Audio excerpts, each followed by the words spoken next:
So good morning. আমি এখন রান্নাঘরে, আর এখানে চলছে এখন মুষলধারায় বৃষ্টি। রান্নাঘর থেকে দেখাচ্ছি, দেখো মুষলধারায় বৃষ্টি হচ্ছে। তো চলো, ওদিকে দুধটা গরম করে নিয়েছি। কালকে রাতের দুধ গরম করে আমি বাইরেই রাখি, ঢাকাটা একটু সরিয়ে। তো আবার সকালে উঠে একটুখানি গরম করে নিয়েছি।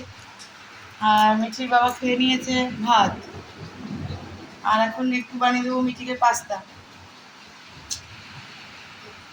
গাজর আর পেঁয়াজ কুচি নিচ্ছি। এদিকে রেখেছি তোমার শসা কমপ্লিট এখনো হয়নি। এখানে পোচ করে নিয়েছি, যে একটা আর একটা অলরেডি হয়ে গেছে, দুটো। তো এবার আমি চিজটা দিয়ে রেডি করবো। So completely ready. দেখুন আমার পাস্তা। গুড আফটারনুন এভরিওয়ান, আমি অসীমা ডেইলি ব্লগ চ্যানেলে আপনাদের নতুন ভিডিও দিনে আপনাদের সকলকে আবার একবার স্বাগত।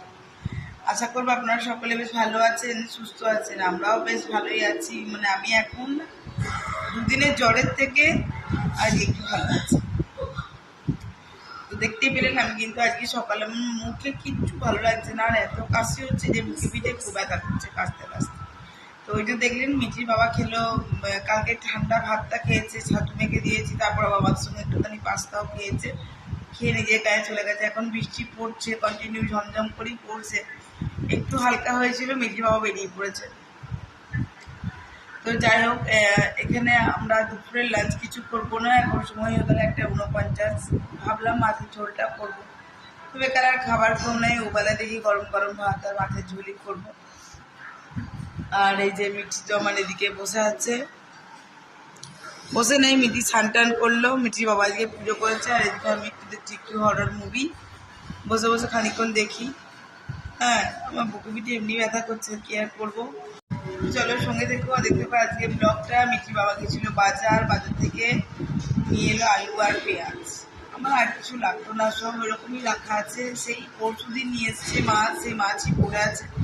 আমি চিংড়িটা করেছিলাম, পটল চিংড়ি করেছিলাম, তোমরা দেখলে। তারপরে মাছগুলি রাখা আছে, আর করিনি। ভালো মাছকে করবো, তো মুখে কিছু ভালো লাগছে না। পাস্তা করে নিয়েছি, আর পাস্তা খেয়ে পেট ভরে গেছে, আর কিছু খাবো না, ভালো লাগছে। দেখতেই পাচ্ছি এখানে এখন হচ্ছে মাছের ঝোল, আর এটা হলো আমাদের ডিনার। ডিনারের জন্য আমি এখন মাছের ঝোল করে নিয়েছি।